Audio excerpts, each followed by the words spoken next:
Welcome back, everyone.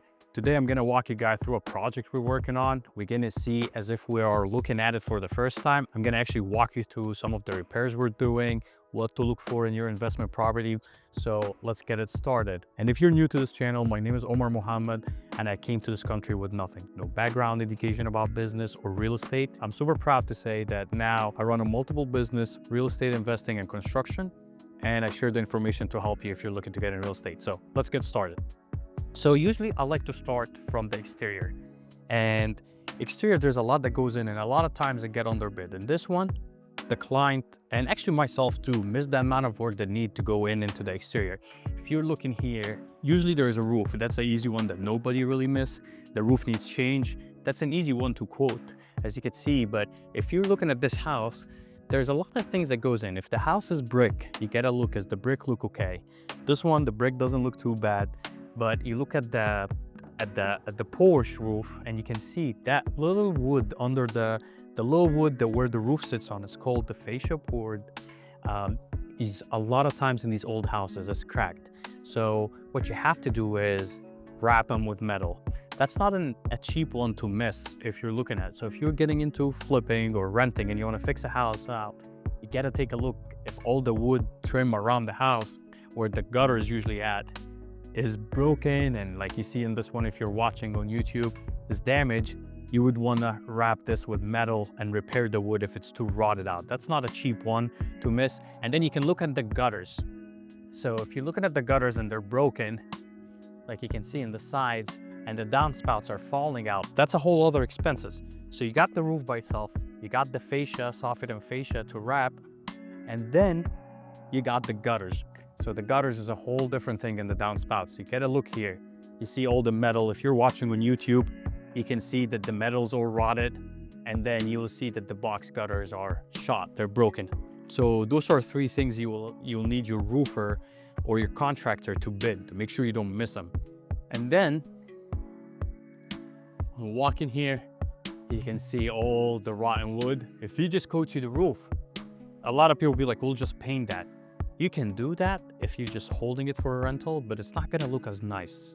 When the wood gets so bad and it's chipping, you just scrape it and paint it, it will look okay. But if you're flipping, nobody's gonna wanna pay a high dollar for that. So the best way to go is to always change it. Another thing to look at for exterior too, when you're replacing windows, same, rotten wood around, the rotten trim. Usually we wrap these, it costs anything about like 150 to 250 per window, based on the contractor where you're at. But a lot of them you can see on the windows, you see the wood. You can scrape and paint these ones. If you're painting the house, you could do that if they're not too bad. But if they're like bad and there's gaps, this one, there's not too many gaps, we'll probably scrape and paint this. But if there's gaps, I would wrap them. It saves it from getting water into the house as well. The garage one in the back, do not miss the garage. So actually, let's walk to the garage real quick. There's a lot of benefits here talking about the exterior for the garage. So look at this, looking into the garage itself, we had to reframe this whole garage.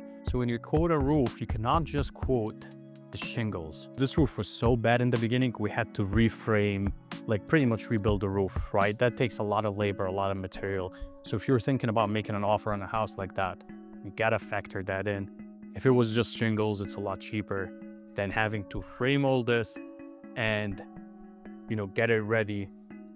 And then after you finish that and put the shingles, you still are left with, the new boards that I'm talking about. She got all the new soffit boards and the gutter still left. So you still have to wrap it all with metal and then add the gutters and the downspouts to get it done wrapped. So never underestimate how much work goes into that. But these are a lot of things you gotta look for from exterior. To just recap exterior real quick, you got roofing and siding. Those are easy one. The siding looks bad or the roofing looks bad. You got that.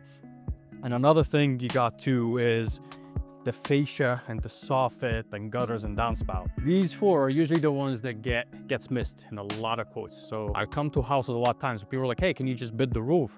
I can bid the roof, but what are you gonna do? Just leave the holes like that? You can't, right? You need the fascia board, and there's wood that goes here. So the roof goes on top. Then there's wood that goes here where the gutter goes on it. And if that's shot, that needs replacement. So make sure you're checking that if you're looking to buy an investment. So that's it for exterior, I would say. Now let's jump into the interior and take a look at it. Right off the bat, let's go by order. Demo work, right? You gotta look at it as an investor. You start with demo. How much demo work has to happen? We don't need to spend a lot of time in talking about demo, because demo is the demo, you can just get a bid. But what a lot of people underestimate is the drywall. Drywall, you can see like over here, this is plaster. So this is old, it's harder to patch. So it takes time. And if it's a nice area like this and you wanna go for a high ARV, you wanna have the smooth look. So that takes a lot of labor to get it to look in that. You think about layouts in the beginning. So when you walk in a house, you can see the square footage, and then you can think about layouts. So before you start your rough ends, or if you're think about the layout. If the ARV is high, does the layout make sense, right? So you have a kitchen here, you have an exterior opening for the kitchen. Think about layout where you want to have a kitchen. You don't need to have everything finalized, but if I'm making an offer on this house, I was like, okay, have a kitchen, tall ceilings, that's good. You know, the drywall is going to be massive because you can see it chipped, you see it looking bad, right? And then you think about the old electric. I could tell you, like, when you walk this house, the electric is short for sure, so you need to rewire. So you factor in, you got the demo, think about the layout, and think about your mechanicals. Those are the things that are always cost a lot of money. So you think about electric rough, plumbing rough, HVAC rough, and then drywall after that. So, and then the other thing too you look at is there's no half bathrooms on the first floor. So of course we added a half bath. So you factor that in when you're trying to make an offer or think about a property to buy. This is a flip. Nobody wants to go upstairs to use the bathroom. So add a half bathroom. That of course factor in framing, doors, plumbing, electric, drywall too. So these are things I look at for buying a house. So walking in here, you can see we have, you know, bedroom, washer and dryer. We already roughed in the washer and dryer, but you can think about these before buying a house. Is there a place to get the laundry on the second floor where the bedroom's at? So that gives convenience and make the property more desirable. You can see all the rough ends, second bedroom, all the duct, third bedroom, and a shared bathroom. So as you can see, you have the shared bathroom here, decent size, and then all the mechanicals are there. But you gotta think about all that again when you are going into the house. It's a 3-story and you need to redo all the electric, all the plumbing. How many bathrooms the plumbing rough in? So when you get a quote, you can say, I need 2.5 bathrooms in this house added. And then you come into the attic and you'll see attic, if the ceiling is open or the ceiling is bad, you always need to insulate it. So we insulate all the attic, and then we added a master bathroom here in the attic. So that's total of adding 2.5 bathrooms, brand new roughing everything. So when you think about the layout, you can figure out the cost, right? Think about the insulation. Most of the time, everybody misses insulation in the attic, right? And that can be a change order or something that people don't factor in when they're looking if a deal works or not. You know, HVAC is HVAC, rewiring the house is rewiring the house, but based on your layout, and then adding bathrooms, plumbing, you figure that out. Now you finished all your mechanicals. Windows, get a window count when you're looking at the house. How many windows need replaced? As you can see, all the windows here has been changed. Then doors, that helps you factor in the price. And then after you know all these, you do your drywall prices, square footage, LVP flooring, easy to get, and then you can decide on your finishes. Tile, flooring, kitchen, bathroom, and that's everything. Funny is, like, most people don't really underestimate the finishes, right? Because they know what they're going for. They've done a couple houses, but people underestimate the mechanical work, or a window that needs to be added here, or moving a bathroom from here to here. If you have the main stuff figured out in the beginning, you'll be set. So what I mean is, again, I'm repeating it here, but it's so important, is figure out your layout.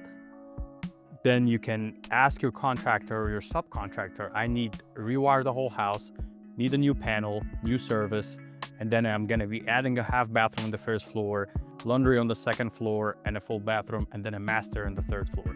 Now they know what the scope is, or you know the scope is, and you can price it correctly, so you do not underestimate their renovation budget. So something like this, you could see, it's not cheap to renovate a house like that, you know? What do you guys think something like that costs in the comments? It's a big house, 3-story. You got 4 bedrooms, 2.5 bathrooms, all brand new everything. I talked about the exterior. What do you think a price to renovate that is? So let's test and see if people actually really know a full renovation. You got the garage, don't forget about it. So I'm actually really curious to see if people can guess the numbers right, especially for those who can visually see it. If you're on the podcast, go check our YouTube video out. You can take a look at it and let me know what you think. So if you found any value in this video, make sure you subscribe and don't forget to leave us in the comment what do you think this renovation would cost, and we'll see you all in the next one.